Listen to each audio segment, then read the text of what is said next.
The Apocalypse Award goes to my newly betrothed and me, who took a train to Coney Island on a sunny morning of the most recently scheduled apocalypse.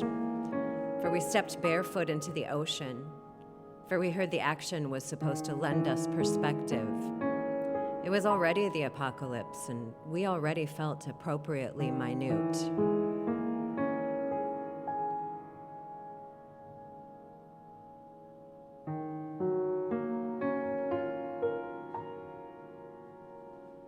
For at our most loving, we are continually awed by how enormous minute feels on this dissipating continuum.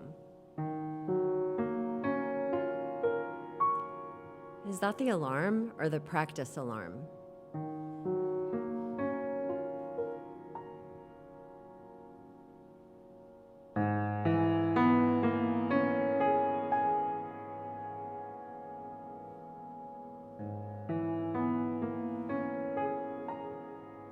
For once upon a time, I had been even more minute, had collected stuffed unicorns on bed pillows and grasshoppers and matchboxes. This might lead someone to believe I was not a serious child. Not true. All children are serious children.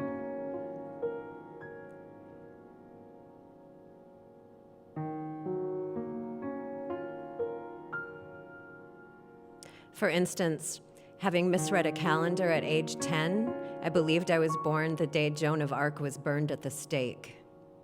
I felt ready to martyr myself, but for which cause?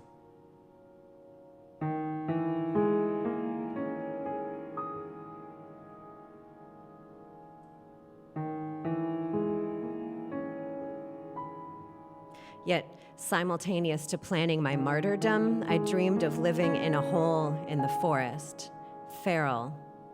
I flip-flopped in my desires. I still do.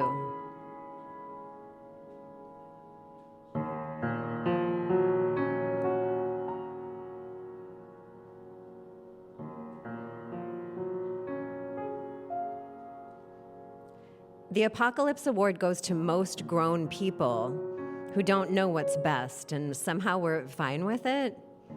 For we're both fine with it, and we're not fine with it. For we're constantly shifting reality. For we're kaleidoscopically unsafe.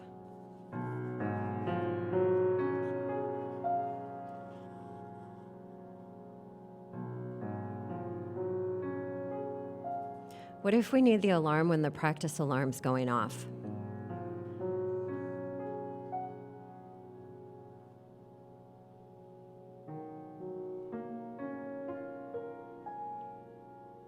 For statistically, what % of the parents pushing strollers on this sunny boardwalk have guns tucked away in holsters? For bullets rip through every modern poem, even the ones where shot or gun is not explicitly stated.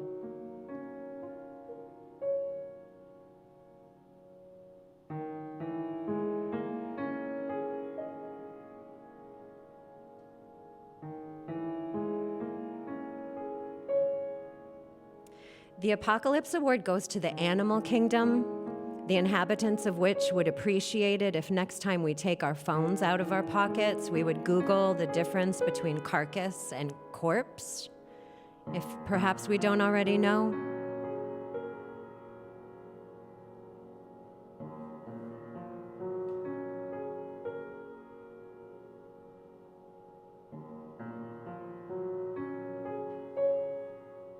The Apocalypse Award goes to the doctors who specialize in treating prolonged apocalypse stress disorder. Another patient in this waiting room switched on the news, and I immediately began leaking. Oh well, it won't be the first time a poet has leaked through her own poem. I'm fine, not fine with it.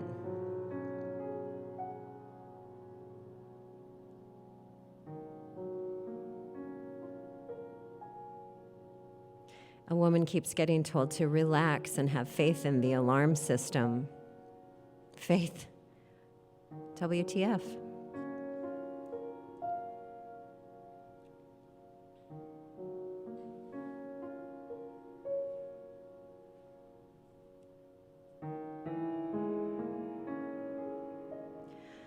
What if the apocalypse took place in our hearts and that's why it feels like a memory? Like how we already picture Miami as Atlantis. Is that why our neighborhood Paradise Lost book club never really took off? I don't think it was because we were too busy.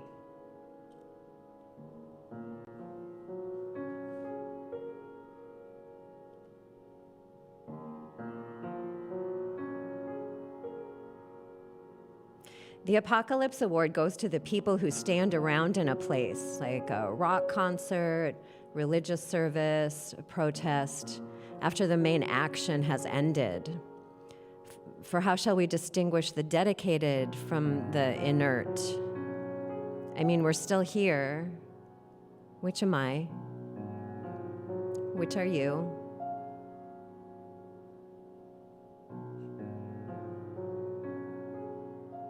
Those sirens are just on TV, aren't they?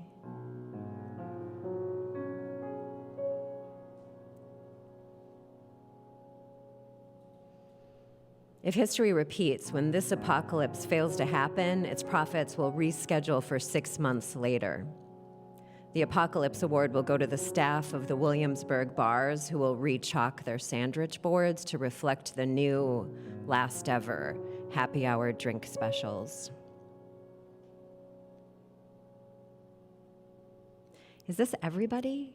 I feel encouraged to feel used up. For this is not some glamour shots apocalypse. It's a slow burn. Some of us have mothered whole people through it. Others have died of old age in it. A few of us stand around looking super hot. A train goes by sometimes.